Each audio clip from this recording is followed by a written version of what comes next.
Hello everyone, welcome, thank you. My name's Jordan. First things first, I am going to be filming tonight's talk for a few reasons. One is because I like to repurpose the content, hopefully help some more people, clip it into some smaller versions so we can put it online. And then for those that weren't able to make it tonight, hopefully we can share it in the groups and things like this and everyone can be able to watch it. So, and yes, that's my beautiful wife, Ricky, at the back there. She's just going to be working a few of the cameras and things like that. So, is everybody happy with this volume? Does anybody want me to use a microphone? Please, more than happy to, but prefer to use my hands and do without, if that's okay. But today, the main purpose of today's topic, we're going to be talking about a few things. As you can see up here, I've got cover crops written up here. That's going to be, I guess, part one after I've done a little bit of an introduction. And then we're going to be moving into integrated pest management, or IPM, because obviously pests are one of those things that we all just, we want to stay on top of. We want to work out how we can best organically keep these pests out of our garden or manage them and so on and so forth. So before I get started, I've actually found this wonderful magic remote that's going to allow me to change the slides as I go. So I wanted to just kind of, there we go, look at that. I can introduce myself because you're probably thinking, who is this tattooed, dreadlocked yahoo who's coming to talk to us today? First and foremost, I'm a gardener, okay, just like everybody here. I absolutely love gardens. I've been in gardens most of my life. My wonderful grandmother is responsible for developing my passion in the garden. She always taught me that growing your own food is very fulfilling, and it's very important to understand where our food comes from, how it's been grown, and the joy of being able to pick fresh produce off the vine or from your garden and then use it in the kitchen. So she's been very influential in that. I call myself an educator or a speaker because I do things like this, and as I say, I record a lot of content, I put it up online, and I basically, repurpose it, try and educate as many people as I can with the wonderful way that we do things organically. I've also put advocate up there because I advocate for organic growing. That's why we're all here, right? So I'm advocating for doing things the way that nature intended, the way that nature works, the cycles, all of these things. We want to work with nature and not against it. I'm sure all of you have spent lots of battles trying to work against nature, like we have in the last few weeks with all this rain. But I'm advocating for organic growing, working with nature as it goes. So a little bit about the Shed Organics. The Shed Organics as a business, that's the business that I represent, and it's a business that I started with a client of mine, actually. I work as a disability support worker during the day and have done for quite a while. And one of my main clients over the last few years has Parkinson's disease. And he and I loved being in the garden. We used to grow a lot of food together, and I guess trying to aim towards mitigating some of the symptoms of Parkinson's and any kind of disease or illness for that matter. We want to really make sure that our food is as nutritious as it can be, and obviously that does wonders for our body, it does wonders for the community, for everybody else. So that's where it started. We wanted to just grow amazing food for ourselves, for our families, and for our greater community. So we decided to dive deep into essentially what makes soil healthy, or well, first and foremost, what makes our plants and vegetables healthy, and therefore we worked out the key is the soil, right? The soil, if we make sure our soil is thriving, and you may hear me mention the term living soil quite a lot today because we want living things in our soil. So many people are scared of bugs and things, and they want to just keep it all clean and everything, but we want creepy crawlies, we want to see things in the soil and worms and whatnot. So you may hear me talk about living soil a bit, but we started the idea of basically trying to come up with what can we do to make our soil as fertile and as healthy as possible. And what we decided to do was, well, now is a product, okay? Originally named our #1 blend, very original name. But the number one blend came about by understanding that all of these organic amendments that we use on our garden, for example, kelp meal, neem, okay, we've got malted barley in there, oyster shell flour, just to name a few. There's 15 different diverse ingredients, including a lot of rock dusts. We've got some of our important rock minerals in there that we're often missing. We figured out that all of these ingredients, equally mixed, will provide us a nice, complete, balanced fertilizer that we can use to put into our soil and essentially provide us with a nice, balanced buffet, so to speak, for our plants to access. So originally, it just started with us using all of these ingredients, and we thought, why not put it together as a bit of a package and see if other people might want to have that ease of getting into gardening.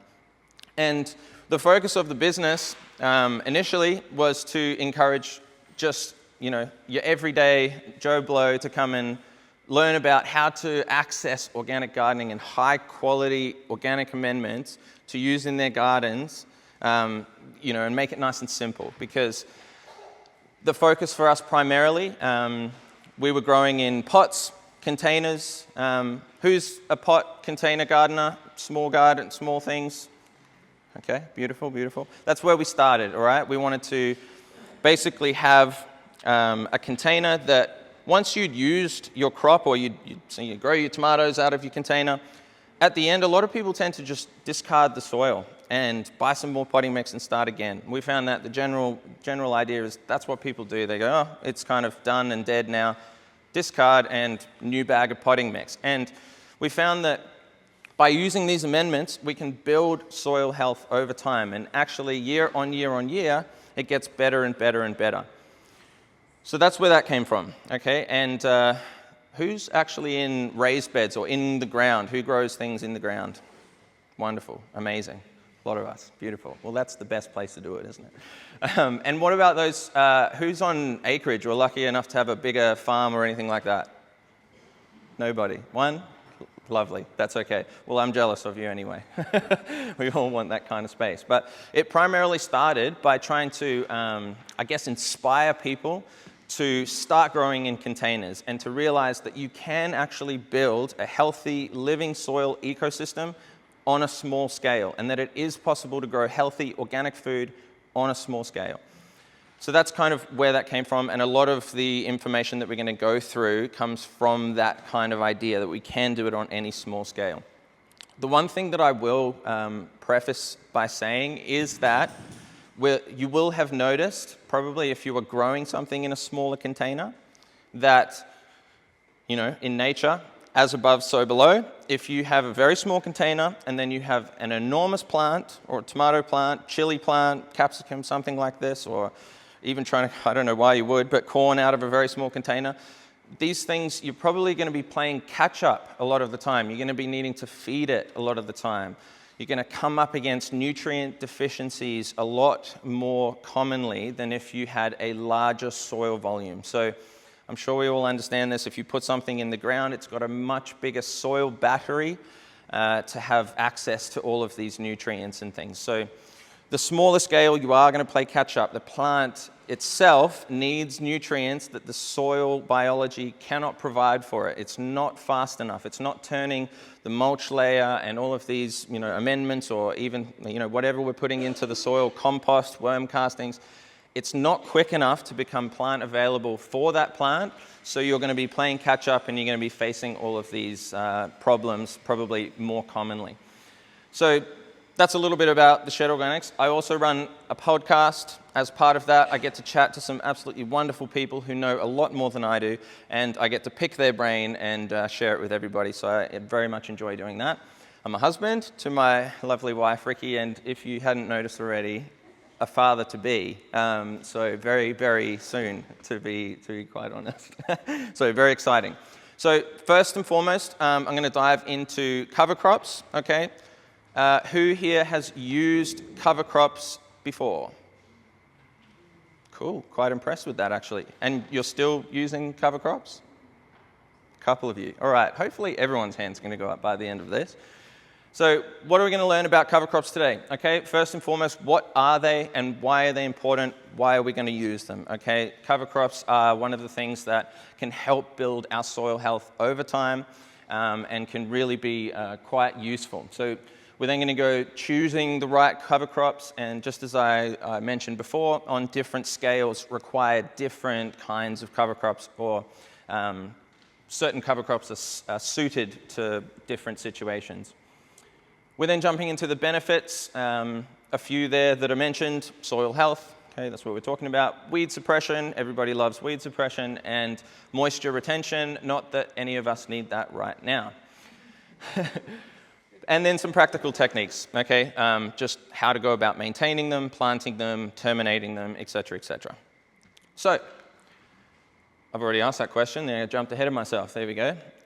So what is a cover crop? Okay, cover crops are generally grown not for harvest, okay? So although you can harvest some particular cover crops, they're generally not used for that purpose. They're used to improve our soil health.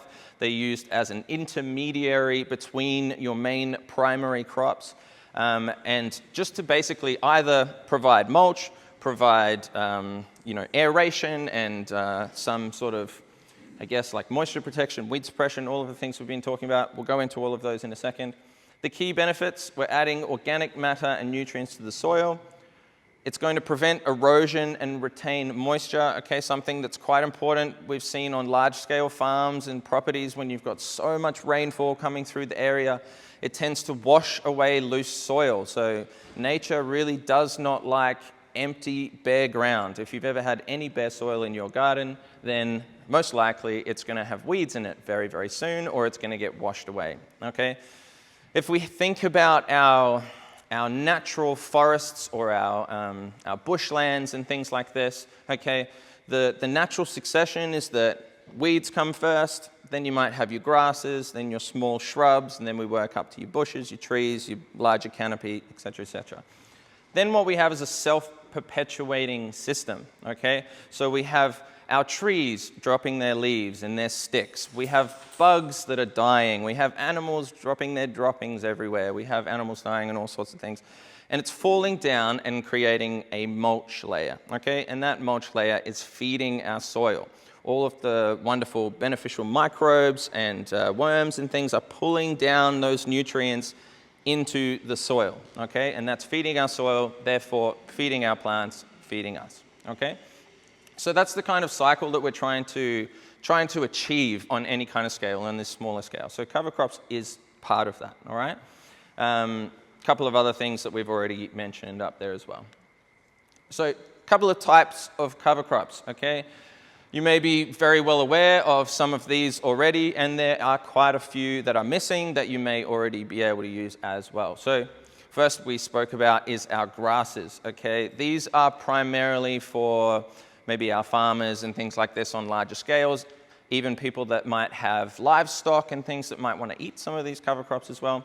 We're going to go through these a little bit more in depth in a second, but grasses, for example, rye, wheat, barley, we've got oats, things like this as well.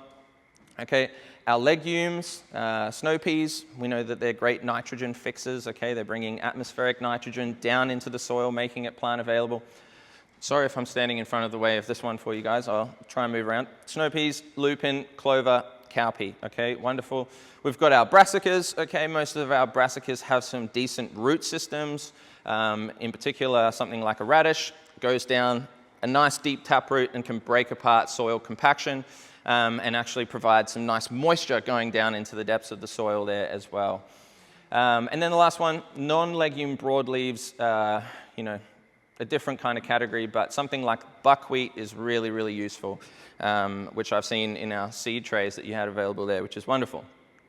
So let's go on. Grasses. I'm going to move across this side, change a bit of scenery. So grasses, okay, examples: rye, barley, wheat, oat, and Sudan grass, okay? They prevent soil erosion on slopes or exposed beds. These are really good for for stopping that topsoil from washing away. Having a large amount of grass in your paddocks and things like this for our livestock, this is something, who knows what this is, by the way, just from looking at it? Anybody? It's barley, give it away. That's barley. So something like a field of barley is really useful, and it can be quite cheap. Grasses can be great self-seeders as well, so they tend to just basically keep on proliferating. So if they've got an empty plot, or if they've got an empty field or something like this, the cows are then going to graze on in the future, or they're going to be running in a whole load of vegetables for market, then grasses might be a really good option. There's a few things there, like it's increasing the soil organic and carbon content. Grasses grow like crazy. If you've been trying to mow your lawns, if you've got any lawns at the moment, they're going bananas, okay? So grasses grow like crazy, and they provide us lots of organic matter, which then can go back onto the soil and feed our soil. Okay, some fibrous roots from some of the different varieties there. Some of the fibrous roots are really good to break up the compacted soil. If you've got a whole bunch of heavy cows coming in, stamping down the soil, we're going to get a lot of compaction. Natural weed suppression, because what weed is going to grow in a field that looks like that.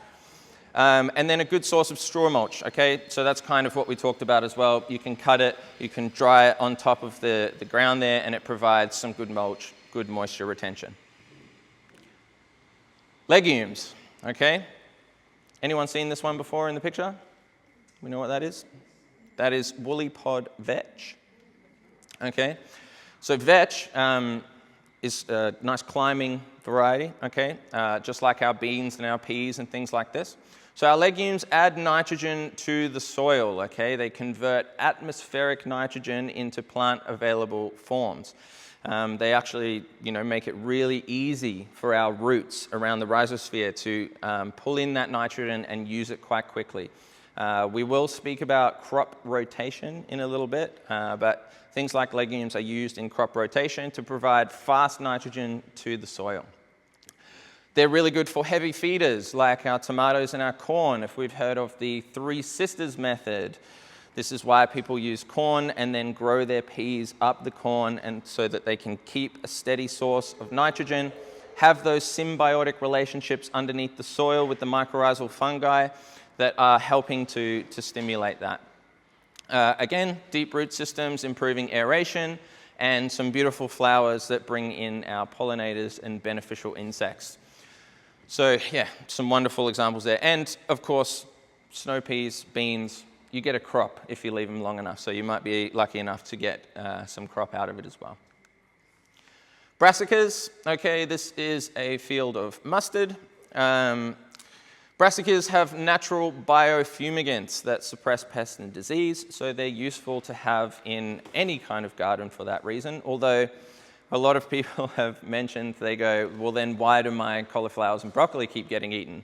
And I said, well, there might be quite a few reasons for that, but they do have natural biofumigants, okay? Again, as we spoke about, something like the daikon radish, a very, very popular cover crop, popular crop all round, has a nice deep taproot, and it can break up some of the compacted soil, but as I've put there, improves water infiltration. So it allows that water to travel down that taproot and deeper into the ground, okay? Where a lot of us are battling heavy clay soils and things like that in Brisbane. So something like brassicas that can go down there, send the water down a little bit lower, allow some of that to break up and turn into nice healthy topsoil. Again, can produce edible crops, so we might get a radish or a turnip out of it if you leave it so long. Broadleaf non-legumes, okay? There's no prizes for guessing what that one is, but there's a beautiful sunflower there. We've got some other examples. Our buckwheat, comfrey. Everybody loves comfrey. Hopefully everyone's got comfrey in their garden. Chicory, plantain, and amaranth are some other examples I've got up there as well. Now, what's good about these ones is they're very rapid growing, okay? They can cover the soil extremely quickly, which is really good for weed suppression, especially in high weed season. You want to get some of these things into the ground to cover your ground, because as I said before, nature doesn't like bare soil, so it's going to put something there for you if you don't do it yourself, okay? It does tend to attract beneficials faster than other crops, just because a lot of them are quicker to flower. You've got something like a sunflower, which is very attractive. You get comfrey flowers and things. I'm getting comfrey flowers in my garden this time of year. So they do attract the beneficials, and great organic biomass. So if you've got comfrey as well, comfrey is great. You just keep chopping and dropping and leave it back on the soil, and it's going to keep feeding that soil. Okay. It's also a good one for quick turnaround between your main crops. So one thing that we're talking about using cover crops for is in between your seasons. So a lot of people will say, oh, I'm just resting that garden bed for the time being. I'm just resting it. And to me, it's a little bit of a, I can't be bothered with that garden bed for the time being. So what I like to do is throw some cover crop in there, because that is great. You know, once it's germinated and it's gone, you can just forget about it, but you also know that that garden bed is being improved when you're not tending to it, okay? So the whole resting versus doing something argument, I would go for throwing something down. So if you have something you're like, oh, I've got to get these, let's talk brassicas at the moment. If you want to get brassicas in, and they're going to be going in soon, but you've got a garden bed that's just sitting there, something like this might be good to kind of really, you know, fire away, get in some buckwheat in there, and it's going to go absolutely nuts, and then you're going to get the benefits of it in that short time frame before your next crop.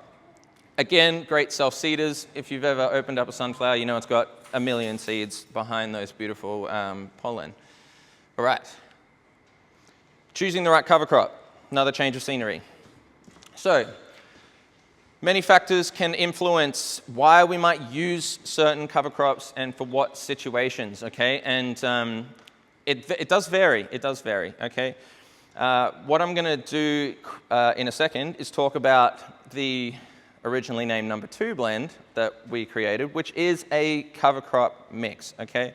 It has 15 diverse seeds in it, a whole mixture of what you've seen already, but we'll talk about that a little bit more in a second. So something like that can kind of cover all of these bases, but if you've got a specific kind of goal in mind, these are the types of things that you might be thinking about using in your garden. So first and foremost, what is your main goal? Do we want nitrogen in the soil? Are we trying to just stop the erosion and losing all of our topsoil? Are we trying to improve aeration from having a very compacted garden bed? Okay?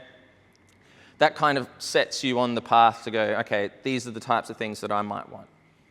Second one, growing space, okay?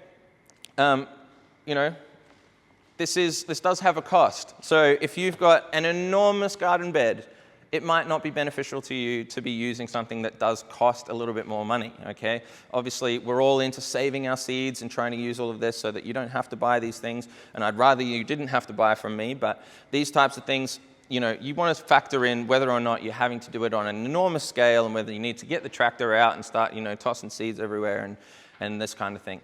Or versus containers and small gardens that we were talking about before.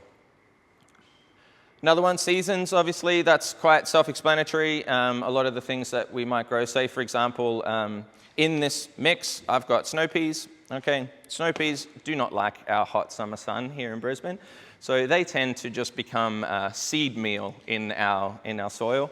They don't generally kind of germinate too well, or they do germinate and they'll just be terminated quite quickly by our wonderful sun. There are summer cover crop varieties, okay, so you know there are other varieties that you can go out there and source. But yeah, that's another consideration, whether it's going to be a hot climate or cold climate, something like that. And lastly, termination technique. Okay, so how are we going to deal with this cover crop once it's grown up and we've got all of this wonderful biomass? What are we going to do? Are we going to chop and drop it? Literally go with a bit of a machete or something, or even a pair of scissors if you're in a pot, and pop it back on the soil? Or are we going to be spreading large amounts of plastic over our garden beds to solarize and to limit the amount of manual labor that we have to do? Because let's face it, we don't want to be doing a huge amount of manual labor if we can avoid it. So we'll go through all of these in a second. So choosing it for farms and livestock, I'll quickly brush over this because I presume we don't have any livestock farmers here. But this is the point. You see some cows, some very happy cows, going through and devouring a diverse pasture there. So nitrogen fixes for cash crop production. If they're trying to grow something that they're going to sell, they're going to want good nitrogen in the ground, so that's a good reason to choose that. They want quick establishing crops that produce a lot of biomass, okay? We spoke about our grasses. They can grow up really tall, provide a lot of biomass for us as well. High palatability, so you want to be able to entice the cows to come through and eat all of that as well. Low cost and timely for a large-scale production. We spoke about that just before. We don't want to see our farmers having to go out there by hand, tossing all of these seeds everywhere, trying to fill their fields. It's just not effective at all. So they need to make sure that they can do that effectively. Preventing soil erosion and increasing aeration, as we spoke about before. So there are some examples down the bottom, very similar to what we've seen before. Okay, this is probably more relevant to us, okay? And there we have a great example of a raised bed that has full cover crop in it. Okay, that is what we want to see. That looks great. So in our backyard gardens, we want ease of termination. So we want to be able to kill this cover crop down very easily. We don't want to break our backs turning something in or you know, whatever it might be. Quick growth, fast nitrogen, because nobody wants to have a huge gap in between. We always want to try and have something growing, even though these can look quite pretty and beautiful and bring some beautiful flowers and things like that. So it is okay to let them go, but for the most part, we want it nice and quick. Soil structure improvement, that's a big part of some of our raised garden beds and pots and things like this. We want to improve the structure so that anything that you grow in there is going to do really well. We tend to get a lot of rain, especially in this time of year, and it smashes down our soil. Okay, if you've got bare soil on the ground and our heavy raindrops are coming down and smashing, they're compacting the soil. If you've got a cover crop in there, it's hitting a leaf, going down there, and it's breaking up the speed and it's stopping the soil compaction. At the same time, it's got those roots feeding down into the soil. It's allowing that water to penetrate, and it's aerating the soil as well. Okay, weeds and pest disease prevention, that's quite obvious. That's why we do these types of things. But the key here is diversity, all right? Diversity is so important. Nature loves diversity, all right? A little bit more on that now. So why diversity matters, and why did I choose to put 15 different seeds into this cover crop mix? This is open, by the way, so I encourage you at the end to come have a little look inside, have a look at some of the beautiful seeds that are in here. So yeah, basically come and have a look at that. But I certainly can. Would you like to be first cab off the rank? Please do. So have a little look around, pass it around, that would be wonderful. So the 12 species idea, okay, a couple of soil scientists, Christine Jones and Gabe Brown. Okay, I've just noted those two down. They've demonstrated that it got amazing results once you started to go past 12 varieties. And it's important that we don't have 12 varieties of grass or 12 varieties of legumes. We want 12 varieties that cover all types of our cover crop. So the reason being, because we want balance between our species, creating functional diversity. So what that means is that we've got some that are improving the drainage. We've got some that are fixing the nitrogen. We've got some that are providing great biomass to provide as mulch. We've got some that attract the pollinators and things like this. So we've got a whole bunch of things that are working synergistically to essentially, they look beautiful, don't they, those seeds? They're wonderful. That work together well as a cohesive unit. Okay, so they found that once you go past 12, then it's great. And I just had to go a few more and make it 15. So another thing that diversity does, okay, root exudates. So that's what comes out of our root, the trading that goes off between the soil microbes and our root systems, okay? It actually enhances and it brings in a diverse group of microbes, okay? Microbes are the key to our nutrition. They're the key to our fertility in the soil, all right? We've heard about maybe our gut health is becoming much more important these days, okay? And we're talking about gut microbiome. This is exactly the same as what's going on in the soil. So we want to include a huge diverse range of these bacteria and microbes in the ground, in the soil, and having a diverse range of crops and cover crops and things planted in the ground, then we're going to attract those wonderful microbes. Planting, okay. I presume all of you know how to plant seeds, so we're not going to go too deep into that, but timing is key, okay? Cover crops, like anything, take some time to develop, all right? So they take a little bit of time from sprouting all the way up to, fully grown and flowering and things like this. Okay, for the most part, when we're sowing seeds, we're just scattering them evenly. We just want a nice, nature doesn't go and put everything in a row. We don't have our grasses down here and our brassicas down here. Just throw it everywhere. It works best, okay? Living mulch, okay? Another really cool way that you can use your cover crops. So something like tomatoes, for example. In this mix, there is 60% clover in the mix that's going around, okay? And the reason clover is because it flowers, okay? It adds nitrogen to the soil, and they kind of really only ever grow to sort of this height, maybe a little bit higher, okay? So something like tomatoes, if you have tomatoes growing out of a nice raised bed or a pot or something like this, if you sow down your cover crop or clover seeds and you allow your clover to grow up and then you just sort of part it a little bit, drop your tomato seedling in there, then you can have your tomato growing up above these clover understory and they're going to start working together. It is a living mulch. Okay, so we've got something that's feeding the soil, feeding the tomatoes, and it's also stopping the weeds, it's keeping the moisture, keeping blah, blah, blah, blah, blah, et cetera, all right?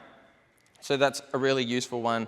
I tend to just leave a lot of my cover crops. If they're taken over, I'll sort of just pull away at them, and maintain them like that. Moisture is important. Everybody knows that for sowing seeds, okay? So for the first little bit, we just need to make sure that the moisture is up. Okay, pull the weeds, obviously. We don't want weeds at all, so give them the best chance. And then often I'll use a light layer of barley straw, okay, once I've sown it. So for example, if I had a raised bed, I would maybe add a little bit of compost or something like that first, the number one blend, selfishly, and then I would sprinkle my cover crop seeds, okay, and then I'm going to put a very light layer of barley straw mulch, okay. Another one I use is lucerne mulch, but it tends to be a little bit finer, kind of just really suffocates the soil, so it doesn't allow those seeds to come through. Barley straw is wonderful. It's just, free and airy, so a lot of it can come through that barley straw. One thing that I don't like actually using quite a hell of a lot is sugarcane mulch. And the reason I don't like sugarcane mulch is because it's extremely hydrophobic. I'm not sure if any of you have come across that before, but you might water your bed with sugarcane mulch on it for a good 20 minutes, peel apart the top layer, and it's still bone dry in the middle. So I tend to not suggest sugarcane mulch. So barley straw, lucerne mulch, or green manure cover crops like we're talking about here. Where do you get your barley straw mulch from? Where do I get my barley straw? Oh, it depends. Wherever I can get it, really. Do you have any suggestions? No, that's my question. Where do you get it? Oh, well, garden centres, like even I often go to the, what do you call it? Produce store?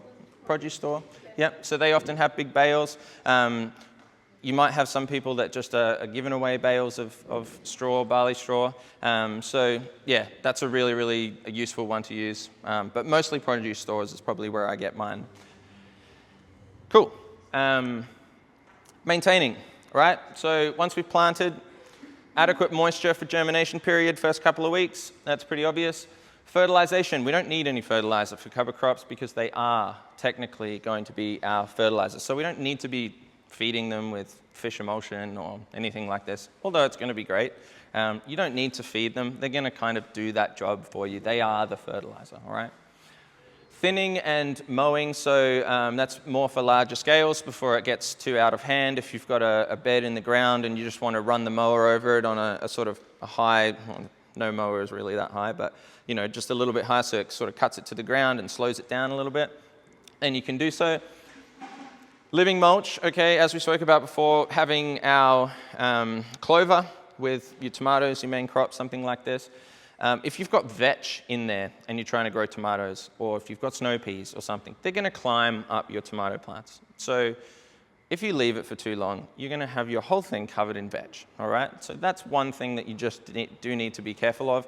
And I've had people that say, I don't want to use your blend because of that reason, and that's totally fine. That's why we have different cover crops for different situations, and you can pick and choose. Pests and disease, okay, some cover crops, like any crops at all, can attract pests, okay? So if you have pests on them, you still want to make sure that you're controlling them in the same way that you might control them, which we'll get into in a second, on your main crops. Minimal disturbance. Who's no-till here? Ooh, that surprised me actually. So all of us are tilling and digging up our soil. Okay, I'll explain a little bit about no-till quickly now. Let's do a little side bit. So the reason I choose no-till, okay, has anyone heard of Dr. Elaine Ingham and the soil food web? Okay, the soil food web works best with minimal disruption. So when we're breaking up those first few inches of soil, okay, it's very tempting to just kind of loosen it up, get the fork in there, you know, kind of go in and loosen it all up. Turn in your compost, that kind of thing. You can turn in your cover crops as well. But what that's doing is it's breaking up the fungal relationships. It's breaking up the roots. It's breaking up the root systems. All of this system that's been created, that we've been working so hard to create, you're now going in and ripping up the roads, tearing out the phone lines, and disrupting the entire communication. So what I've found is that by using things like cover crops that are going to go down there and do that aerating and do the, you know, get rid of the compaction and things like that for you, you can save all the time with the shovel and the spade and all this kind of thing. And you don't need to go and dig up all of your crown, especially if you've got heaps of it. Nobody wants to be breaking their backs, okay? So the reason I like no-till and chop and drop, for example, is that we're mimicking that forest floor that we spoke about earlier, okay? No one in the forest is going and digging up the first 6 inches of soil, are they? And it works absolutely perfectly. Nature doesn't make mistakes, okay? So this is why I like no-till, and I really, really highly encourage all of you to try and give no-till a go, because it is so much less effort and you get so much more rewards year on year on year, okay? So just a little bit of a side note on that. Termination, okay? First thing we spoke about that I love to do is chop and drop. So the important thing about chop and drop is we are essentially chopping at the soil level, okay? I do not like when someone goes and rips up roots and all, okay? Because what is that doing? It's disturbing the root systems, it's disturbing the soil food web, okay? What it also does, if we're chopping at the ground, okay, we have the chance that it may grow back, and we still get more biomass to keep adding as mulch.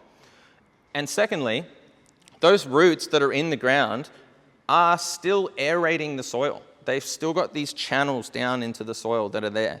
And they're going to slowly die and feed the soil as well, okay? So it's more biomass. It's leaving it intact. It's doing exactly what nature intended, and we're getting out the way, okay? So this is why I absolutely love this method, and for all of you growing in containers, in raised beds, in the ground at home, this is the method that I would highly suggest, okay? Now, this last point here, okay, the more the crop grows, the higher the biomass, but lower in nutrient value. So when we've heard of sprouts, alfalfa sprouts, things like this, you know, they tell us they're really good for us. I'm not a huge fan of them, eating them myself, but they're very, very nutritious, because they are, when that seed is first germinating, that is when all of the energy is concentrated in that seed. That's where all the nutrition is. So that first little part, if you let the seedlings grow up like this, and then you terminate them, you're going to get really good nutritional value going into your soil. But on the flip side, we're not getting a huge amount of biomass, are we? So we're not going to get a huge amount of mulch to be throwing on top. On the flip side, if you let it grow up and you've got huge amounts of grass, you're going to have a really decent amount of mulch, but it's not going to be as high in its nutritional value that we're then adding to the soil. Okay, but it will be broken down, it will be turned into food, etc., etc. So there's kind of a happy medium in between the two. And as I said there, some cover crops can regrow from the base. So you know how like we might cut our celery, we might cut, you know, coriander, whatever else it is, parsley, and it keeps going, this kind of thing. So some cover crops will just keep on coming, and you can keep using them for mulch. Crimping and rolling is another way that we can do it. So if you have a nice long bed in the ground, okay, you can get something like this. This is a bit of a nice manufactured piece of wood. So they go along, step, you know, lift it up, step, and you're basically going along and flattening everything and breaking the stems and flattening it down like this, okay? You can use a roller, although the heavier the piece of machinery, the more compaction you're going to get. There's also 2 people ones, so you got one each side and you sort of lift it up and boom and go to the next one.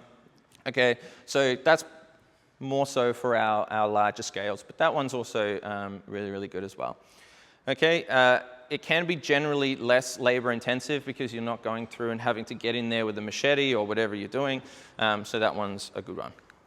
Mowing, super, I mean, I presume none of us are driving tractors over our land at the moment, but it can be simple, effective, light work to just run the mower over it and it just blitzes it up, puts it on top, so some of us can do that. I don't generally have a problem with that. I think that's quite useful, but the thing to be wary of, well, I've got a little laser pointer, there we go, look, mechanical machinery can bring in contaminants, okay? We're organic growers. We want to try and keep as much contaminants out of the garden, out of the soil as we can. So if you've got this big diesel engine that's coming in over your garden, I hope you don't use that anyway, so we'll try and skip over that one. Tilling, okay, so this is for those of us who do till the ground. We've got a plow here who's going through and turning up the soil. So if you've got your cover crop, you can go through and till it into the first few inches of soil. Okay, that's going to allow it to just basically be more accessible. It's straight in contact with all the microbes and can be broken down faster. Although, try another technique first, please. You can see that I'm a fan of no-till at least anyway, so there's that one. Okay, another popular method that I do really like is solarizing, or I mean, winter kill is not something that we have here in Brisbane because our winter is nice and sunny. So we're not going to get cold frosts. We're not going to get anything that just kills our plants or anything like that. But has anyone seen this used before where they use plastic and things over soil like this? So you might have your cover crop. Often it is used in conjunction with our crimping, so you might go through and just flatten the whole thing first because it's pretty hard to get a big piece of plastic over a whole bunch of grass and things like this. I'm actually doing it at the moment at home. I've got a nice patch of grass that I don't want anymore, and we're turning it into a bit of a vegetable garden. So I've thrown down a whole bunch of cardboard, and that's been sitting there. And what that's doing is basically the same thing. We're smothering what's underneath, and it's going to kill it and allow all of the worms and everything to come up underneath, providing essentially a mulch layer for them to come and start pulling down all of those nutrients. Solarizing is basically using the sun to kind of kill it off under that plastic without that the transpiration and all of that things going on. So plastic covers can be used. Okay, I do like using plastic, like it is good because you can reuse it, but also I don't like plastic because then we have plastic that ends up in our soil. So, you know, it's a bit of a trade-off there as well. Cool. Any questions on cover crop? Because we're going to move into IPM in a second. Yes. Sorry, just the lady behind. Sorry, yes. Hot, wet conditions. I noticed that it's much more cool. Absolutely, you're right. So what would you recommend for those of us who want to give up sun gardening completely at the moment and put a cover crop? Good question. Well, essentially, as you saw, some of them are sort of winter heavy, things like that. Even clover does tend to struggle in the sun. So I would just be aiming for things like your grasses, like sunflowers even, can be quite beautiful that you're adding some stuff in there. Buckwheat does tend to do okay depending on how you're going. But yeah, I would just be trying to choose varieties, like I said before when we were going through the goals, that if you've got some sort of summer crop, then that's what you're going for. You're still trying to keep as much diversity as you can amongst the seeds, but like I tend to, in the summer, depending on where it is in the garden as well, I'll tend to throw a whole bunch of seeds down and see what does well, and then I can kind of, you know, pick and choose. I'll go, oh, last year this did really well. I got heaps of sunflower germination, or I got absolutely no snow peas, so there's no point putting those in as well. But like I said, even if you do throw something like a snow pea in the summer that we know just is not going to do well, it is still nutrients going into the soil. It's seed meal. It's still some sort of nutrients. It is a little bit of a waste of seeds. We might want to try and do that, but it is still feeding the soil. So that would probably be my answer. I mean, there are so many different crops you can use, but as long as you're going for diversity and then what grows well in your space. Does that kind of make sense? Have you had any trials with some of the kind of tree legumes, pigeon pea? Yeah, yes, yep, pigeon pea is a great one. Yeah, pigeon pea is awesome. Chopping it up really early, like when it's young? You can, yes. Obviously, a lot of us in like the kind of permaculture and syntropics and things like that love a bit of pigeon pea. I actually picked myself up some seeds today as well. Pigeon pea is very fast grower, okay, so you can just keep bang, bang, bang throwing that down on top of the ground and providing that. Often I would say, sowing a whole bunch of pigeon pea probably would kind of take over a little bit. So I would tend to use it sparingly, or often have it growing somewhere else and kind of chop off it and throw it on all of the other garden beds. Same as the comfrey, that's kind of what I use that for. Comfrey can take over everything as well. So yeah, I do like pigeon pea and things like that. So that is a really good option. But in terms of like a cover crop itself, we want something that's got lots of different fast-growing varieties that are sort of working together, and not something that's going to kind of balloon up and... Yeah, absolutely. I mean, I haven't personally experimented it in a mix like that, but I think it's something well worth giving a go. I think we should all give stuff a go in the garden. I think it's well worth it. Yes? Yeah, pumpkins and pinto peas. Yeah. Yeah, great one. I mean, they're fast growing, aren't they? Like pumpkins can just spread out everywhere. So yeah, plenty of great suggestions. There are so many, as I said, there are so many things that you can use for cover crops. So the ones that I've formulated in this blend aren't the be-all and end-all, and they're not the ones that you have to go for. It very much depends on your situation. Anybody else? Yes, sir? Just wondering if you could comment on carbon capture and storage in soil. Sorry? Carbon capture and storage in soil. Carbon capture, yes. Invaluable. Yes, well, exactly right. So carbon sequestering, is that kind of what you're talking about? So there's a lot going on that people are talking about carbon in our atmosphere, okay? But a lot of the plants in the cover crops and things can bring down and sequester carbon into the soil. So that's part of regenerative agriculture and the whole thing behind that. Specifically, in terms of different varieties and things like this, in my experience, I think sequestering carbon in general is something that we get as a bit of a byproduct of diversity. So I wouldn't be aiming for anything in particular. Carbon content, we get a lot from our grasses. We're getting a lot of carbon from our grasses, so that's probably why grasses are a really good input in terms of our cover crops.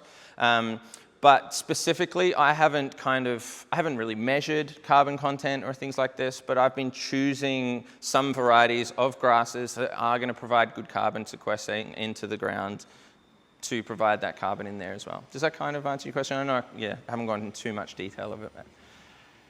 Any other questions on cover crop before we move on to IPM? You had a little question before? Yes. Correct. Yes. It's not good for our nostrils, I'll tell you that much, but... Yes, but fermenting is good. Fermenting can be good, okay? No, not necessarily. So worms are very smart. They'll go down into the soil if they don't like what's going on up on top in the mulch layer, okay? I totally understand what you mean. If anyone's had a paddling pool or a swimming pool and you put it out on the grass and then you move it afterwards, it reeks. So fermentation is still good though. So it's providing some of that, it's building those beneficials up on the top of the soil, and then it can be worked in. But they're very smart. They'll only come up to what they need, and that's kind of the difference as well between black plastic and clear plastic. So clear plastic, obviously you're getting all of the sunlight that's coming through. It's going to be really, really bright, and worms don't like bright. If you've ever opened your worm bin, they're all going to disappear down into the dark. So black plastic can be a little bit better. But I tend to use cardboard because it's a bit more breathable. Yeah, that's why I choose cardboard. I think plastic is just good for those that are using big, long beds, and they can kind of, put it over the top, and then they can roll it up and use it again year after year. So, but you're right. It can be stinky and it's not necessarily problematic. I haven't tested that myself too much, but as far as I know, the fermentation is still a good aspect to have in our soil. Cool. Let's move on. One more. Sweet potato, it just grows out. It does. And floats a bit. As a cover crop? Yeah, definitely. Wouldn't say the only thing, but one of the issues with sweet potato is that it does take over everything. So yes, you're getting brilliant aeration and it's like creating all the tubers in the ground that are going to, break up the soil and all of this kind of thing. It's providing mulch and moisture retention and all that. But it's not diverse. Okay, so it's going to outcompete most of what else you put in there. So unless you're out there all the time trimming it back and that kind of thing, then it will probably take over. But it is a good one. I mean, there's so many things that we can use. Also, the sweet potatoes and potatoes in general can eat up a bit of our nutrients in the soil as well, rather than add to it. So that's kind of our primary purpose, is to add to it. But I always say there's no harm in experimenting. I don't think there's anything necessarily technically wrong in gardening. I think you should all just give everything a go. If you think that it might work, give it a go, and you might go, oh, that just went crazy. Maybe I won't do that next time. Make sense? Beautiful. All right. That's us. Let's go to IPM. I'm just going to switch to my other presentation. Beautiful. That's a bit ghastly, isn't it? So I usually do these in separate talks, but we're kind of condensing them down. You know who I am. So pest management, okay? Big topic. What is pest management, or IPM? What is it? Why is it important? How we can prevent problems, pest problems naturally, okay? So we've got a few different ways of controlling things. We've got cultural controls, biological controls, and physical controls, all right? Then we're going to talk about effective, safe, organic treatments, okay, when we do need to intervene, and then just a few real-world examples, okay? What's our biggest pest problem? Has anyone got one for me? Oh! I am I went away last weekend, came back, and I had all of my pots dug up, and I'm standing there like, where are you? Bush turkeys are insanely a problem at the moment. Yes, sir? Mealybugs, yeah. You're right. Yes, and I've seen them even in South Bank. If you've been, they've got these beautiful, the frangipanis all along the front waterfront there by the parklands, and they're infested. It's crazy. So we'll talk about mealybugs. There's a few reasons why. Fruit fly, oh yeah, that's another big one for us in Queensland, isn't it? Fruit fly. Possums, rodents, yeah, definitely. So I'm with you on all of those. We'll go through, I guess with the IPM, okay, we're not necessarily talking about specific bugs and specific treatments, okay?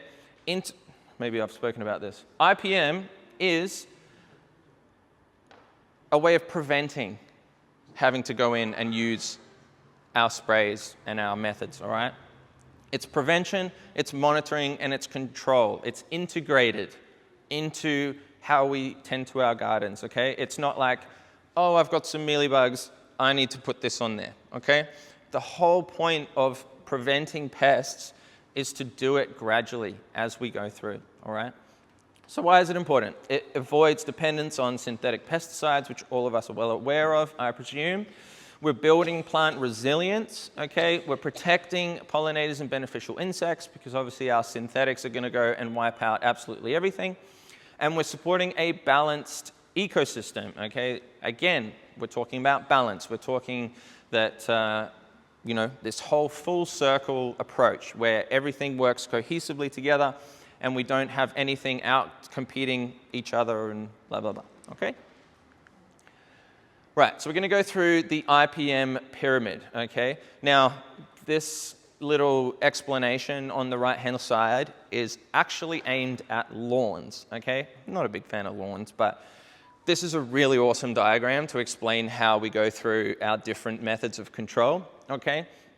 But the first one we're going to talk about are cultural controls. And as you can see, it is the base of the pyramid. So these are the things that we can start with, all right, that are going to do a lot of our impact. Cultural controls, it's about prevention, okay? We're making our garden less attractive to the pests. Healthy soil equals healthy plants equals fewer pests, all right? I'm not sure how many of you have heard of things like Brix levels in your plants, okay? It's about the sugar content, things like this. Yeah, awesome. Something to dive into if you haven't done it, and it is kind of a topic for another time. But everything in nature, everything in life, okay, works on energy. And Nikola Tesla says, think about the universe in energy, frequency, vibration, right? There's a lot of science, okay, and I'm not going to pretend like I know all of it, but there's a lot of science that says that a healthy plant gives off healthy energy, okay? And a not so healthy plant gives off not so healthy energy. You ever walk into a room and you've got somebody that's in an absolutely stinking mood? That kind of, you can feel that, all right? Same with a plant, okay? So if you've got, in nature, we've got our composers, so seeds, things that grow, everything like that. And we've got decomposers, we've got fungus, and we've got a lot of pests that are there to decompose things as well. So pests can tell when something is out of season. Pests can tell when the soil isn't healthy. And these energies or infrared signals that get sent off by our plants are picked up by the pests, and they will come down and they will do their job, okay? So if in this example as well, there's been a row of extremely healthy, let's say, kale, okay, because kale gets absolutely smashed all the time by bugs, and then there's a not so healthy garden bed of kale next to it. Which one do we think got hit by the pests? Obviously, the unhealthy one. So it's really interesting that they chose to hit one garden bed and not the other. Now, something to dive into in your own time a little bit more, but we're going to talk about the main aspects, okay? So, healthy soil. We're talking about soil microbes and worms. We've already been through this, okay? Building soil life, increasing bioavailability. Fungal activity, part of the soil food web, having active and complete fungal systems underneath the ground, symbiotic relationships with our roots, okay? That's creating healthy soil. Compost and organic matter, and I'll throw worm castings into that group as well, okay? Improving fertility, and then cover crops as well with our biomass. We've got cover crops down here as well. Mulching, organic amendments. So these things are our cultural controls. These are things that we can do to make sure that our soil is as healthy as possible, all right? We've been through a lot of this already in the cover crops and in the start of this, but if we've got healthy soil, it's going to be less attractive, okay? Another technique, companion planting or trap planting. Now, I'm going to go out on a limb here and say that companion planting isn't all that it's cracked up to be, okay? A lot of people will swear by, and you see all these things on the internet, you've got to plant this with this and that with that, and it's going to help do this and whatever.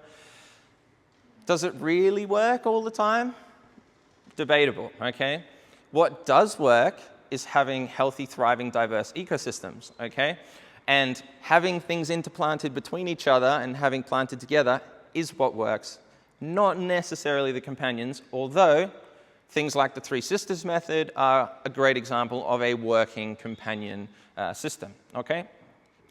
We're also talking about trap plants. So I've got a beautiful picture of nasturtiums up there. Okay, nasturtiums are a wonderful trap plant. They're something that you can have in your garden that will actually bring your pests away from your main crops and trap them onto that. So there are some methods of having these types of things in your garden, okay? And we've got I think some marigolds down there with lettuce as well. Can anyone think of any more companions? What's some good companions or trap plants? Anyone got any suggestions? Yes? Basil? Yeah, great one. Yeah, really, really good. Basil's awesome with your tomatoes, things like that. Yep. Anyone else got any that they use or have used, tried? This is my point, see? We're all a little bit nervous to go, yeah, this works, because most of the time it's hard to tell. All right, crop rotation. Okay, we touched on this a little bit earlier. Okay, we've got... maybe you might have 4 different beds in your garden, okay? Us humans, we love to have things organized. We love to have brassicas in one, and we want to have herbs in another, and root vegetables in another. But as we know, nature loves diversity. It loves to have things interplanted. So it's not always going to work like that. But it is useful to really think about what you have had in that bed previously to what's then going to go in again. Okay, if you've got corn that's just come out of a bed, planting tomatoes or corn into that same bed is going to mean that there might be a deficiency of nitrogen or something that the corn was using a lot of. Okay, so it might be useful to put in something like your peas or legumes or something that's going to add nitrogen back to that soil. We've got a bit of a cycle there that the diagram shows, which is sort of how you might like to think about a bit of rotation. Okay, going from legumes to root vegetables to sort of fruiting crops, chilies, eggplants, capsicums, that type of thing, and then to our brassicas. This does tend to have a little bit of a beneficial cycle, cycling nutrients effectively. But as you'll see when we go along, again, this can be something that can be less influential, should we say. Okay? Perfect, cool. Next. Interplanting and polycropping. This is what I'm more of a fan of, okay? So something like this beautiful garden here where we've got a bunch of everything, okay? Not sure how many of you know Phil Dudman. He is a wonderful gardener, and I had him on my podcast, and he was telling me that in his garden, he does a lot of this, okay? He's got a whole bunch of beds, and then when one thing comes out, something else goes in. And it's constantly a mix of everything. And he swears by it, all right? He is down in Lismore, but, you know. One little Phil learned how to do no-till gardening when he was a member of BOGI. There you go. There you go. So, Many, many years ago. yes, well, there, I remember many years ago. well, there you go. He spoke here last year. Did he? Wonderful. He's a lovely gentleman. And so a tip of the hat to BOGI. He owes a lot to us. Oh, I think so too. I'll mention that to him. That's wonderful. So we're making efficient use of our space, okay? So you might have a whole row of something, but then you've got all of this space that's in between or underneath or, you know, up around it or something like this that we can use to grow crops or to have flowers or to, you know, have perennials, whatever they may be, all right? Herbs even, okay? Suppressing weeds, obviously we have a nice dense garden bed. There's not going to be any room for weeds, keeping the soil moisture in there. But it also confuses our pests. So when we're talking about pest and disease management, if you've got a whole row of kale, it's a big wave to all of your pests to say, come down here, this is where the food is. But if you've got basil and you've got marigolds and you've got, you know, all sorts going on in between all of your plants, it's more difficult for them to find those food crops for them to eat, all right? And again, nature loves diversity. So, first example, okay? This lovely lady has what I had described before, 4 different garden beds. Now, I'm going to presume that these are not going all the way down to the ground, okay? They're going to have a bottom on them or weed matting or something like that. We're just going to use that for the example, okay? This is what I'm talking about when we have a bit of a wave hello to pests, okay? It is beautifully well organized and nice and easy to go and harvest your crops, but it's also more attractive to our pests, okay? So something like this, although it looks good, may not be as effective at keeping out our pests, okay? Second example, in-ground beds with rows. This is slightly better, okay? Because for one, we have symbiotic relationships going on under the soil. They're sharing nutrients. They're communicating through all the fungal networks.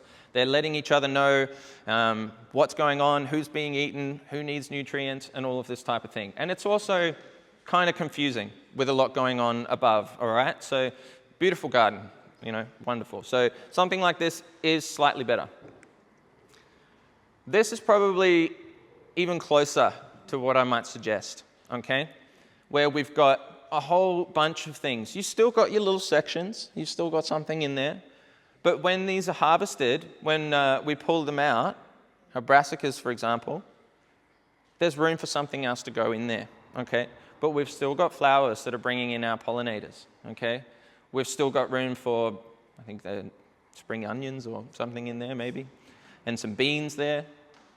So, yes. Chop. Chop and drop. Correct. Yes. Correct. Absolutely right. Yes. So it may seem like, for example, with something like a cauliflower, for example, or let's use a cauliflower. If it's when you do pull the head off it, you can use all the leaves straight back on top of the soil, but you might have this nice big root that's still sticking in the ground, and you kind of go, oh, like, do I plant right next to it, or what do I do? Yes, we plant right next to it. Okay. Then the roots will find their way, and that root that was there will be broken down very, very quickly, okay? Things like, where have I come across some bad ones? So something like ginger, maybe. Something like arrowroot, maybe, where we've got big clumping clusters of things under the ground. They are root crops anyway, so we're going to want to pull them up. Same as our potatoes, okay? We do have to dig up our potatoes. We don't have any choice. But so something like that may be where we can just pull everything up at once, and then kind of you might take the top off the ginger and throw the leaves back down, or repurpose them through your compost or something like that. So there are a few examples where it doesn't always fit the mold. Cool. Next one, we're moving up to this wonderful grey glove, okay, which is our mechanical or our physical controls. All right? Second step is monitoring. We're doing our part. This is where we can come in. The first part is we're letting nature do its thing. The second part is where we can come in and help out. We're not there to get in the way, but we're there to help out. We've got a few examples here of mechanical controls, all right? Sticky traps, very unsightly, but they do tend to work. Mulch, okay? Hand picking, weeding, pruning, and some netting over our garden beds. First and foremost, routine checks and hand picking. This guy is obviously very happy with himself. You get to know your plants when you're going out there every day. You know, they say the best fertilizer is a gardener's shadow. We've heard that before, okay? So getting out there every day, we'd love to do it and be amongst our garden anyway, right? So getting out there every day, you get to know your plants, you get to know what pests tend to land on what things and what to look out for. So this is where we can come in and do a lot. Weeding is easy when it's a daily task, all right? It's very, very difficult when we go away for a few weeks and then all of a sudden everything's everywhere and then we go, oh, I've got to do all this weeding, and we let it go and we let it go and we let it go. Then it goes to seed and then we've got an even bigger problem. So it's easy when you do it every day. Bang, 1 or 2, here we go, okay? Eliminate pests early by picking them or hosing. So something like a quick blast with the hose does wonders. It's also very fun. I've got this nice little attachment on my hose that just gives them a nice jet, and it's very satisfying to send them all flying. So that's a really good one as well, okay? You also figure out your garden's patterns, like I said, what pests go where. Pruning and deadheading, okay, a few of us probably are used to doing this if you've got a lot of cut flowers and things like this. Getting rid of those deadheads is a really easy way to kind of, you know, keep pests out, because we're keeping the plant healthy. They're not, oh good. We're not, you know, we don't have any decaying matter that's sending off these signals to our pests to come in there and get rid of anything, all right?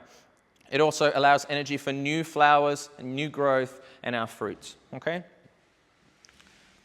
Physical barriers, these ones are quite obvious, okay?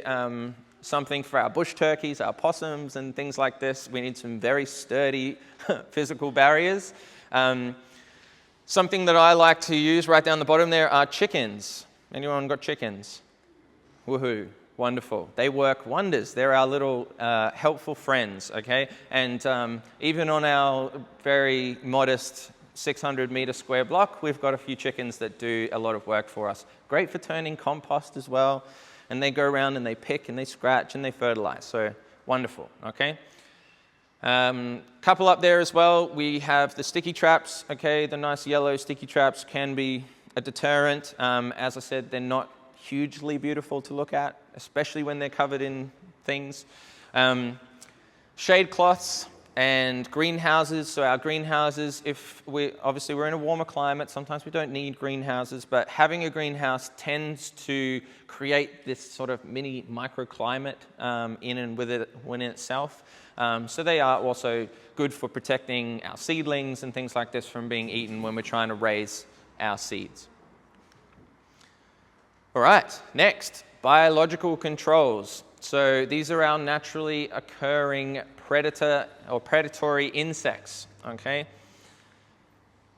Beneficials, all right? Everybody needs beneficials in their garden. Okay, we've got a couple here. No prizes for the first one. Probably no prizes for the second one either. But any suggestions on this last one?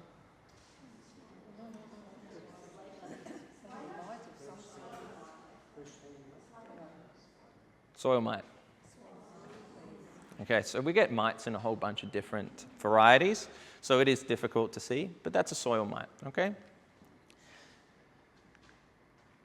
So, as we went through before, we have, hopefully it's all easy enough for you to read. Bees, very obvious, okay? Great pollinators. Ladybugs, okay? We love our ladybugs, but we don't love our hugely spotted friend that looks like a ladybug and pretends to be one and comes in and does a lot of damage. So it's very difficult to tell with our ladybugs. A few examples of what they're good for as well here. Predatory mites, so we're talking about various different predatory mites that come in and eat those spider mites. They eat the thrips and the whiteflies. So a lot that we're talking about with our beneficials is creating this diversity is going to bring our beneficials in, and they're going to balance the numbers. As I said, nature loves balance. It's going to find balance wherever possible, okay? So having a diverse range of plants, a diverse range of insects, we're going to have good populations of everything, and everything's going to keep itself in check, okay, if that makes sense. We've also got things like parasitic wasps, okay, and praying mantises. Also really good. Love a good praying mantis. If you ever see one in your garden, I consider it very lucky, okay? Although they don't tend to do very well with our enormous grasshoppers that we get here in Queensland. They're crazy. Cool. So attracting and keeping our beneficials. This is how we bring them into our garden. Nectars and pollen, okay? A few good examples. Obviously, everyone's heard of marigolds, but there's a few other ones up there that are really good to bring in, and I'm sure you can probably think of a couple more that you might have seen. But anything that's a flower, I'll jump out the way so you can take a photo. Anything that's a flower, okay, is really good for bringing in those insects. Pest population, okay? Some beneficials rely on pests like aphids. So, can I go back? Yes. Ladybugs, okay, they eat aphids. So if there's no aphids around, apart from the fact that they do have some other food that they can have, if there's no aphids around, okay, then they're not going to be in as good a numbers as we might need. So having aphids as a primary food source for some of our pests means that some aphids are okay, which is a little difficult for some of us. When you see an aphid, you want to go, like I need to get rid of it now and before they take over, okay? So this is where things like trap plants can be very useful because we can draw them across to something that's not our prized crop, and we can have them in specific areas of the garden which provide food for our beneficials to then stay and multiply in numbers, okay? So having a food source is important. Also having a water source, all right? Even just a small dish of water for our insects, really important, like bee hotels, things like this, where they've got places to go and live. All of that sort of thing is really, really useful for having places for our beneficials to reside, okay? Just spoke about this, shelter and nesting, so insect hotels, bits of sticks and, wood piles, things like this. I often encourage people to leave one section of your garden to go a bit wild, because that tends to just let nature do its thing and keep things in there, okay? So that can be a really good one. Rocks, leaf litter, all of these types of things. So plenty of places for our beneficials to live, okay? That one's an obvious one, all right? We need to avoid any kind of chemical because... Of course I can, absolutely. Yes, of course. So, yes, when we've got our pesticides, all right? Did you get the photo? Wonderful. That's okay. Question? Yes? Yes? Oh, good question. Well, this is an imbalance. Okay. For my... Weather's been a big thing with that too. It's just been so humid. Yes. And most people don't look after the dead without suburbia, it's just a... Correct. Yes. It is most people, Yeah, you're right. See, this is where community comes into it, okay? This is where all of us growing wonderful gardens in our homes and our properties can help this kind of situation. I've got a wonderful neighbor that does not tend to their gardens one bit and has an absolute infestation of certain things at certain times of the year which come over the fence, okay? So we are battling lots of things.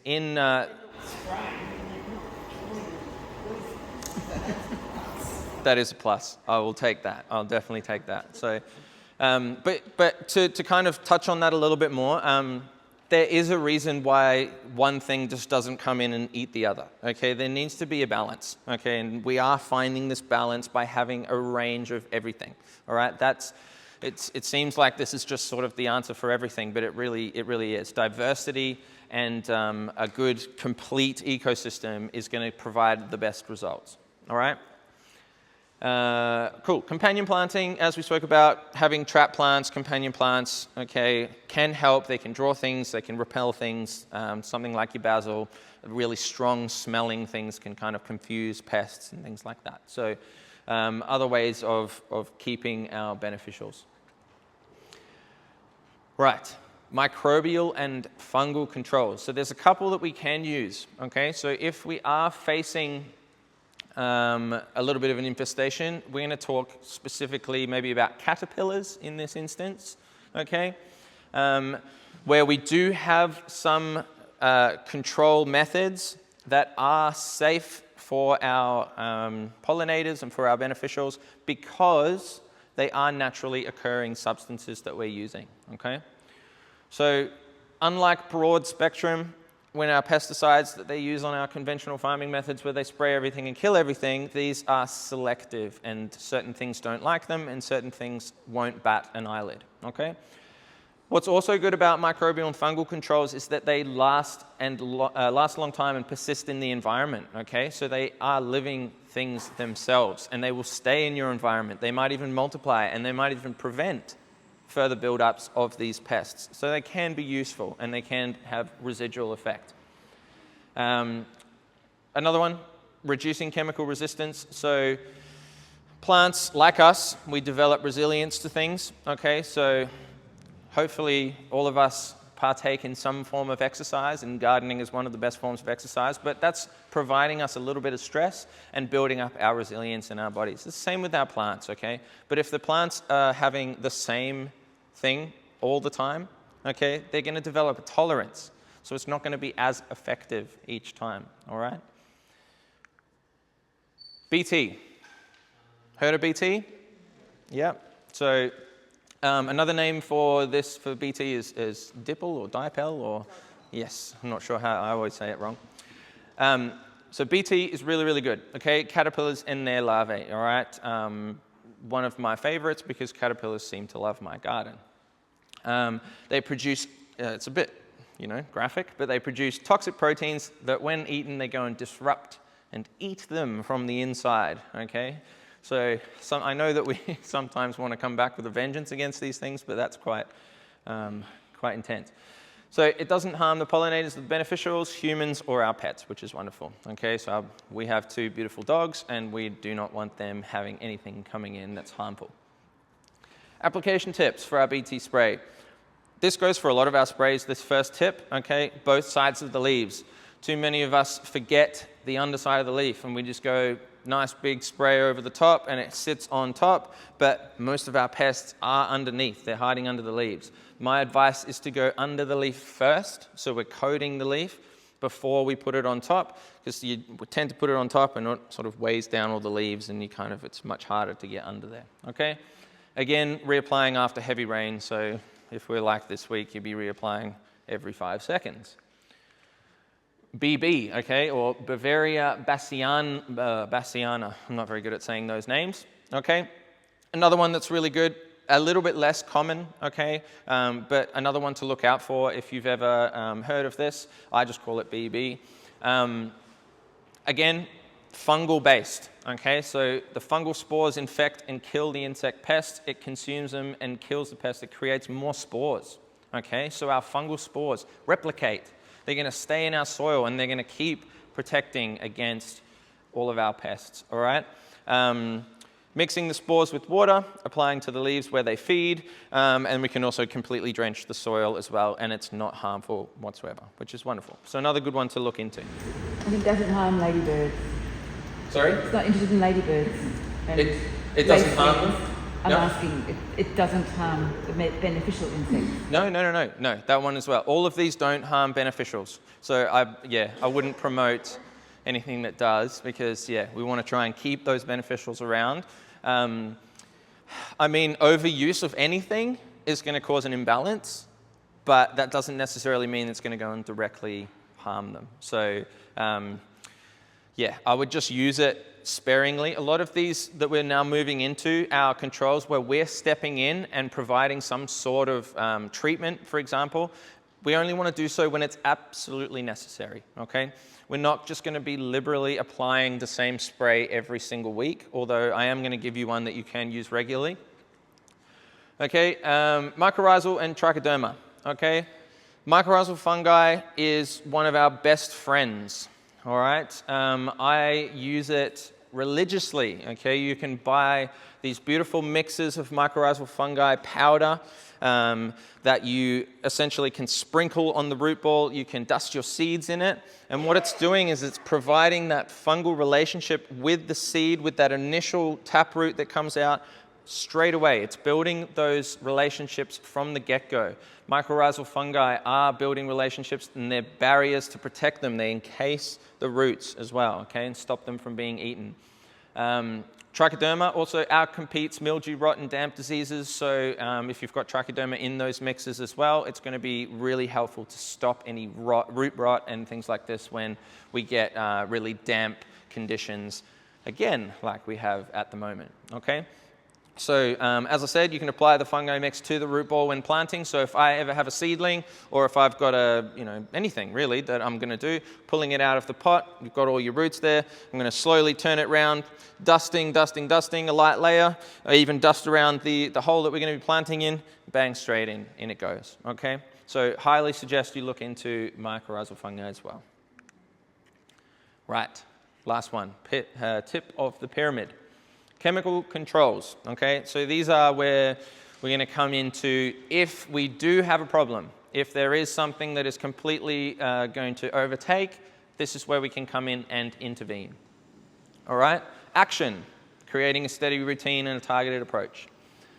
So we're going to go through some types of organic pest control measures, I guess, and if you do want to snap a photo whilst they're up, because I've got some application tips down the bottom, I don't want to necessarily have to go through and go mix half a teaspoon with this and blah, blah, blah, blah, blah.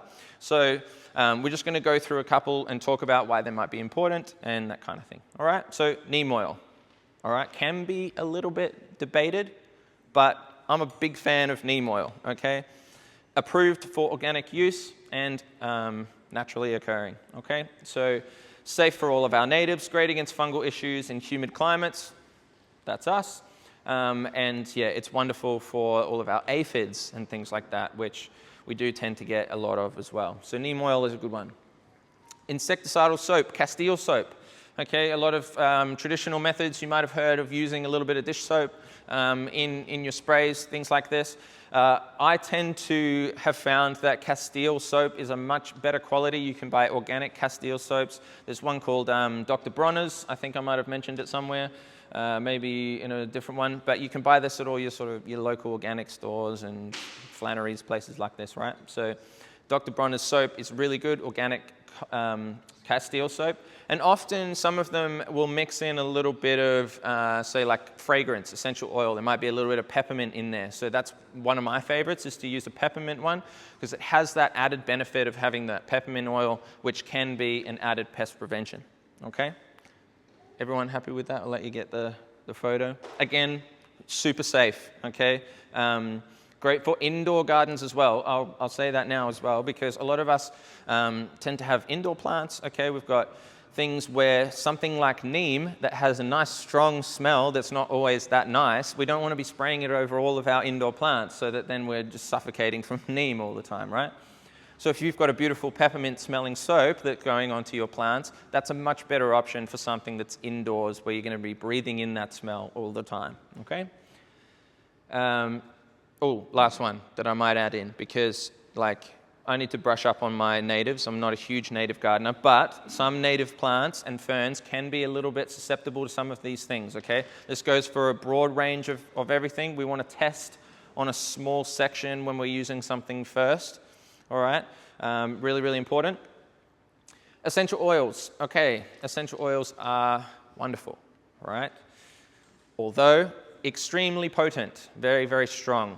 I honestly will only ever use 1 drop of an essential oil per even up to 9-liter watering can because they are so strong, okay? Really good for masking plant crops, disguising smells, things like this. We've got a whole variety of different essential oils that we can use, okay? And they're easy to find, they store for a long time, and when you buy 1 bottle, it lasts you a long time as well, okay? Application tip there is to diversify, all right? Same thing as what we said before. If you're going to use one thing over and over and over again, it's going to develop resilience, or your pests are going to come to understand that that smell actually means this. So for example, you've got your cabbage moth flying around and it smells peppermint, but it finds your brassica and eats it. It has genetic memory, okay? So when it lays its eggs there, those eggs, when they grow up to be cabbage moths themselves, will have that genetic memory that peppermint means food, okay? So when they smell that peppermint, they will come down for that food, all right? So that's another little thing to think about. So rotating scents can be good, although targeting is good too. We can speak about that. I've got some targets in a second. You might all want to take a photo of this one and the next one. But last one on this point is a very easily burnt. So oils of any kind on our plant leaves, when we've got a very hot sun, they can burn, okay? So it's really, really important. We're using these things late afternoon, okay, or as the sun's going down, so that we have the maximum time for it to sit on the plant before our sun comes back out. And again, minimal is best, all right? So if you want to, take a photo of this one. I'm not going to go through this too much, but here are your essential oils and which ones can be good for targeting. A couple of favorites, as I said, peppermint oil. I like tea tree oil, really good here. Citronella is awesome when you've got all of those mosquitoes around. Really good to just spray everywhere when there's lots of mosquitoes. And I do really like thyme and clove oil as well. So a couple up there that are really, really good. But as I said, rotate. So grab yourself a couple of bottles of something and then add 1 drop this month and 1 drop that month and blah, blah, blah, okay? I would not go 1 drop of each, all right? That just creates a cocktail of confusion for everybody, okay? Everyone got a photo? Brilliant. Chili and garlic, okay? Very traditional, very easy to find, easy to make, cheap, okay? But in my experience, not as effective, okay?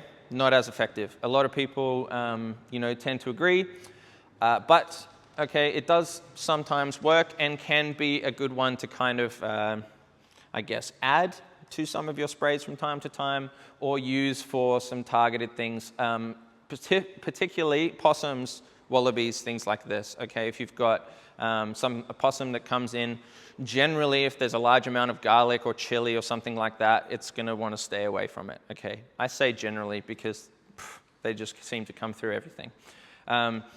And a last tip on that, spraying fence lines, tree bark or garden beds where they're active is really cool. So it's not necessarily spraying it on the plants that's going to help, but spraying it around, we have 5 or 6 possums that love to run up and down the fence line. So occasionally it's up and down the fence, and then you tend to not see them for a few days. Yes, bro? Do any of the essential oils mess with possum? Good question. I haven't tried that directly. Clove oil, you reckon? Yeah, I use a little bit of clove oil, a fair bit. But I'd try it, give it a go, because you're probably right. I've also heard that fairy lights are really good for possums. They don't like fairy lights. So put fairy lights along your fences or your garden beds and things like this, some solar little lights or something, and they tend to get confused. So I've heard that one's a really good one as well. But good question, worth a try. Diatomaceous earth, okay? Now, diatomaceous earth is extremely messy, but highly effective. Okay, it's also really good for us. It's really good for our pets, and fairly widely used, very organic, safe, all of this. Okay, and this is a powder. If you haven't come across it before, it's a very, very fine powder that tends to just go everywhere. Yes, sir, down the back. Beautiful. Thank you. Diatomaceous earth is available in the shop. Wonderful. Great pointing that out. So this is really good, okay, and often I like to use it for our things that live on top of the soil, okay, or if you've got a really damp mulch layer, okay, we tend to have a lot of fungus gnats, okay, or you might, they call them drain flies often somehow, and in your indoor plants you might have a lot of these types of fungus gnats. They're really useful, this is really useful for them. Dusting a little bit on the top of your pots or on your garden beds and things like this can be exceptionally useful. Yeah, really, really good one. Highly recommend that. Milk spray, okay. Another one, old sort of technique, okay, that's been passed down. Really good for our mildews, black spots, things like this. I have found, though, that the quality of milk does matter, okay. It matters a lot. Now, the closer you can get it to coming straight out of the cow, the better, all right? That also goes for us too, okay? The better it is for you, the better it is at doing any kind of control is straight out of the cow, okay? We can buy bath milk in this country, okay? They can't technically sell you bath milk to drink, but it tastes delicious and is really good for you. But but it is really good to use if you can get a hold of it to use as a fungal spray, all right? That's what I've said there. The better the milk, the more beneficial bacteria and enzymes. The more heat treatment it's gone through, the more there is, the less of that there is, all right? Baking soda, again, another cheap one, easy one, okay? And again, really, really good for quite a few of our different fungal ones. Powdery mildew as well. You can also mix it with your milk. You can do these kinds of things. But yeah, I tend to use it a little bit with, again, you'll see a lot of these applications have a bit of Castile soap in them, okay? And the reason why we want to put a bit of Castile soap in is because it helps it stick to the plant leaves and is not going to wash off as easily, all right? It's a lot easier for it to stick to the leaves and stay on there for a little bit if we do use a little bit of soap, okay? Last one, be careful using it because it is a salt, and salt can build up in the soil. Well, it's, yeah, technically can. Copper, all right? Another one that I do like, but it is very sparingly used in my garden, but it's a good one for frangipani, okay, because they do tend to get a lot of rust. So copper is good for rust, and it stops things like our leaf curl, okay? Recently, last few months, got some leaf curl on my chilies, all right? So I was noticing all the new growth starts to come out or looking funny, and a copper spray is absolutely wonderful for that, okay? It also forms a long-lasting layer on leaves, stopping pathogens multiplying, okay? I can't give you the science on how, but I can tell you that it definitely does work, all right? Beautiful. I think I left that. For what, sorry? Good point. Thank you for pointing that out. Yes, it can be toxic for frogs, okay? So that's essentially why it is a very, very sparingly used substance, okay? It is organic, technically, but then it does, if you're spraying it around where there's frogs, I'd just make sure you're not directly spraying it on a frog and being very careful with where you are spraying it. And being very direct and deliberate, I would say, okay? But good point, thank you for pointing that out. And I think I left that salt one in because it's not a salt. Awesome, okay, so this is my recipe. This is what I use relatively regularly, okay? 2, possibly 3 weeks, every 2 to 3 weeks, I will use something like this generally across my crops, okay? So, small amount of neem oil, small amount of eco oil, which we haven't touched on yet, which you can buy readily available. Not always in my recipe, but it does tend to work and I do tend to like it. Organic Castile soap, as I mentioned earlier, Dr. Bronner's is the brand that I use, and 1 to 2 drops of essential oil. And this is based on a 1.5 liter little sprayer, okay? But you know, if you have 9 liters, don't multiply your essential oil up to 9 liters, okay? 1 to 2 drops in your entire mixture is fine. Everything else you can kind of bring up a little bit. But I tend to go less is more, okay? Especially if you're using it regularly. I did say that regular use is probably not something that we want to try and do all the time because it can build up. But if I had to pick something that is a kind of go-to, you know, one-stop shop kind of thing, this is a really good one, okay? So just to recap, okay, we're starting from the cultural controls. Okay, that's all the stuff that we were talking about initially with our cover crops, the soil health. We're just creating a really diverse, healthy ecosystem in our garden. The next step up, if we need to, we can go in there, start protecting things, chopping things off, weeding, pulling pests off, traps, all that sort of thing. Biological controls, bringing in our beneficials. All right, that's biological. Also includes things like our BT spray, and then up to the chemical controls. And as you can see, it is the tiniest portion up the top. We don't want to use too much of it. Final takeaways. Prevention is the best pest control. Okay, we're not here to just come and fix problems. We want to get in before the problems occur. Balanced ecosystems naturally control pests. I've been harping on about that the whole night. And intervention is available only when necessary. Cool? What works for you? Has anyone got anything that I missed that works well? That's good to know. At least I probably covered a lot. Yes, Tony, is it? Grasshoppers? Chickens? No, grasshoppers. Oh, sorry. Yes. So right. What you do is get yourself into walls and vacuum. Oh, yeah. So you could hose like this. Yeah. And then you do something, do the thing, not those jump off, then you know where they are. And you go up to them, boom, boom, boom. There you go. That's fabulous. It's quite enjoyable because you can see them going around. That's brilliant. So, for those who missed that one, vacuum cleaner. All right, so go around, get your grasshoppers, boom, boom, boom, and then I suppose you can feed them to the chickens if you want to let them have a go afterwards. That's a brilliant suggestion. It's the best thing to use for stink bugs on short trees. Stink bugs, yes. What except you would get a wet dry one and just put the soap and water in the bottle. Ah. And the neighbours think you're weird, you know. I'm loving this. So we all need ourselves a garden vacuum cleaner. I think that one's wonderful. Cool. Any questions? Let's go through any questions on what I've been through with pest management, IPM, anything like that. I know obviously we answered a few questions. Yes, sir. How vital is neem? How what, sorry? How easily available? Is neem?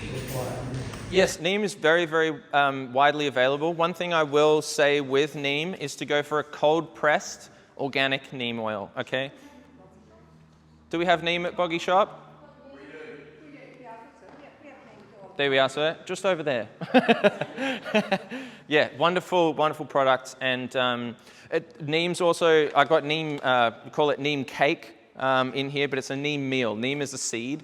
So I've got the seed meal in there, really good for having as an organic amendment, but also being in the soil for pest prevention. But the neem oil, when they squeeze it and cold press it, that's the best version that I reckon, organic cold pressed.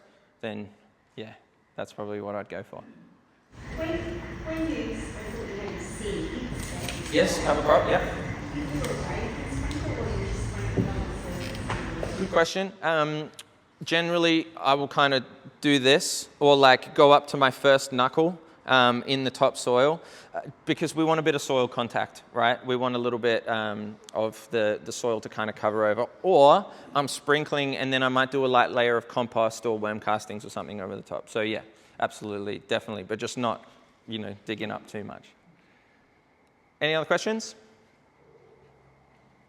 Fabulous. Thank you all so much. Really appreciate it. Thank you. Thank you, Penny. Thank you very much.